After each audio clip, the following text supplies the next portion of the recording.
కాశీలో Suman TV. Suman TV ప్రేక్షకులకి నమస్తే. ఈరోజు కాశీలో సుమన్ టీవీ యాత్రలో భాగంగా మనం వచ్చేసినాం విశాలాక్షి అమ్మవారి గుడికి. ఈ కార్యక్రమాన్ని మనకు సమర్పిస్తున్న వారు వారాహి సిల్క్స్. పెళ్ళైనా పండగైనా వేడుక ఏదైనా పట్టు చీరల ప్రత్యేక వేదిక వారాహి సిల్క్స్. సాంప్రదాయానికి సౌందర్యానికి వారధి.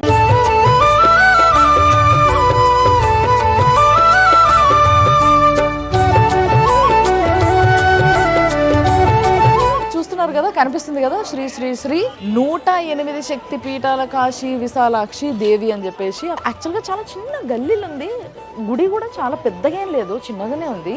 కానీ అమ్మవారు మాత్రం చాలా బాగుంటుందంట. గంగా నది ఒడ్డున మీర్ ఘాట్కి దగ్గరలో ఉన్నదే ఈ విశాలాక్షి అమ్మవారి గుడి.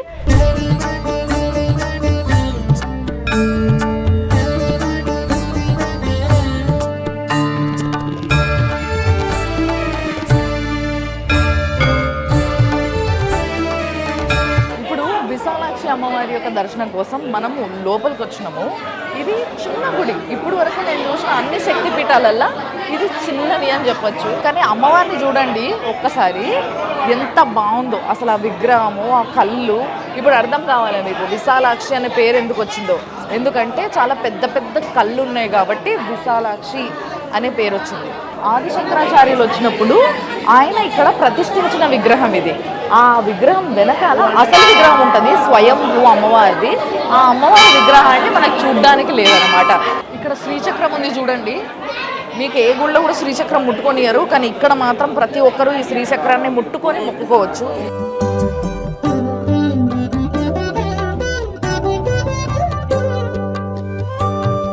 ఒక క్షేత్రంలో సర్వశక్తి అంతా కూడా శ్రీచక్రంలోనే ఉంటుంది అంటారు, అందుకోసమే దాన్ని ముట్టుకొనియారు.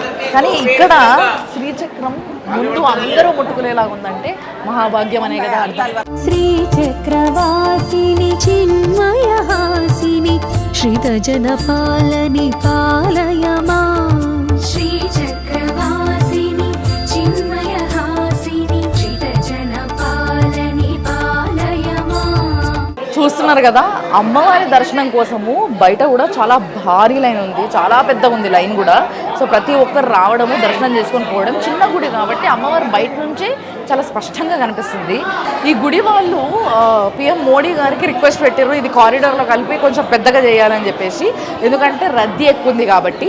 చూద్దాం, వచ్చే సంవత్సరం కల్లా అది కూడా జరగాలని మనస్ఫూర్తిగా కోరుకుందాము. సో లోపలికి వస్తే ఇక్కడ అన్నీ కూడా శివలింగాల ప్రతిష్ట మీరు చూడొచ్చు. వరుసగా అన్ని శివలింగాలు, నందులు మీకు కనిపిస్తూనే ఉన్నాయి. దాని తర్వాత ఇక్కడ ఏదైతే ఒక స్థలం ఉందో దీన్ని గురుస్థలం అంటారు. బేసిక్గా ఈయననే శంకరాచార్యులు వారు. అఖండమైన శక్తి అది. ఆ శక్తిని భరించేంత శక్తి ప్రతి ఒక్కరికి ఉండాలంటే కష్టం కదా. అందుకోసమే ముందు ఇంకో అమ్మవారిని ప్లేస్ చేశారు అనమాట. ఆ అమ్మవారు ఈ అమ్మవారు ఇద్దరి దర్శనము అయింది కాబట్టి మహా సంతోషంగా ఉంది నాకు కూడా. కాశీ విశ్వనాథుడి గుడి ఉందో ఆ గుడి నుంచి వెళ్ళి మహా అయితే ఒక 1/2 కిలోమీటర్ అంత దూరం ఉంటుందేమో, అంతే. అంతకన్నా పెద్ద దూరం అయితే ఏమి ఉండదు. కాబట్టి మీరు ప్రశాంతంగా వచ్చి దర్శనం చేసుకొని వెళ్ళిపోవచ్చు అనమాట.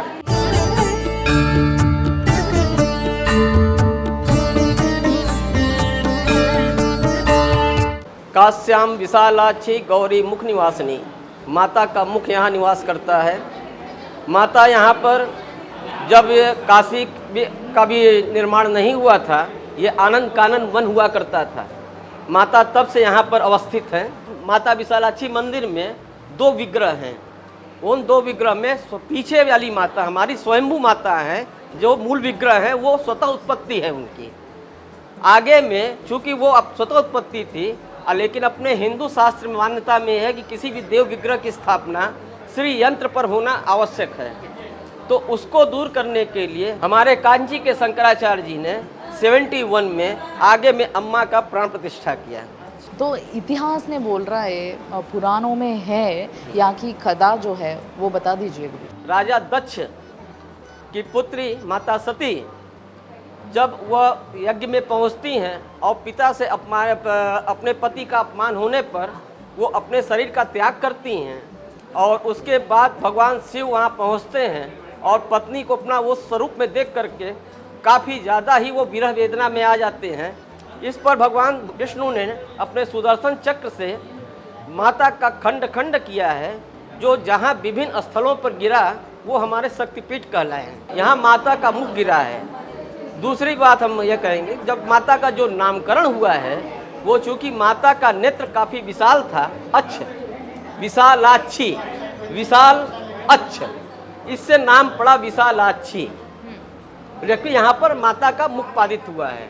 कुछ लोग यह अपभ्रंश पैदा करते हैं कि यहाँ माता का मणि का कुंडल गिरा है, लेकिन हम यहाँ स्पष्ट करना चाहेंगे कि माता का मणि का कुंडल पार्वती जी का गिरा था, वो भी मणिकर्णिका तीर्थ कुंड में। विष्णु इच्छा को जब विष्णु जी ने सुना तो उन्होंने अपने सुदर्शन चक्र से काशी में मणिकर्णिका तीर्थ कुंड का निर्माण किया, जहाँ पर माता पार्वती भगवान शंकर ने स्नान किया है। वहाँ पर शंकर जी का और माता का मणि का कुंडल उस कुंड में गिरा, जिससे उसका नाम मणिकर्णिका तीर्थ पड़ा।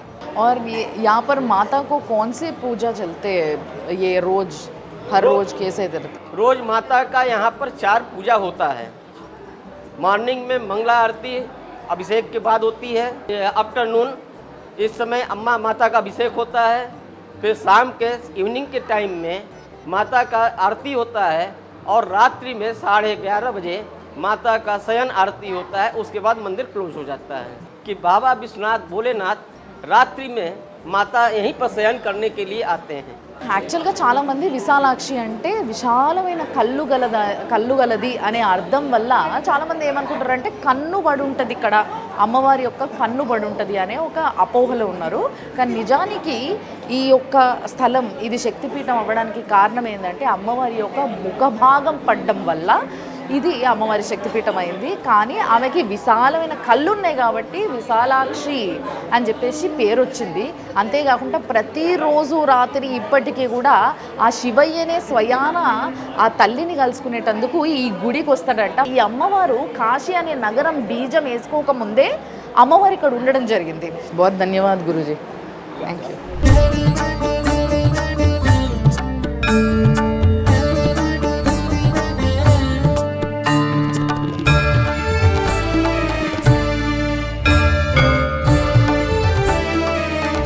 మొత్తం మీద విశాలాక్షి అమ్మవారి యొక్క దర్శనం చాలా అద్భుతంగా జరిగింది. గుళ్ళ మ్యాక్సిమం తెలుగు వాళ్ళు, తమిళ వాళ్ళు, అంటే మొత్తం కూడా సౌత్ ఇండియన్స్ ఎక్కువ కనిపిస్తున్నారు. సో ఇలాంటి ఒక గొప్ప కార్యక్రమాన్ని మనకి స్పాన్సర్ చేస్తున్న వారు వారాహి సిల్క్స్ వారు స్పాన్సర్ చేస్తున్నారు. కాశీలో Suman TV sponsored by Varahi silks.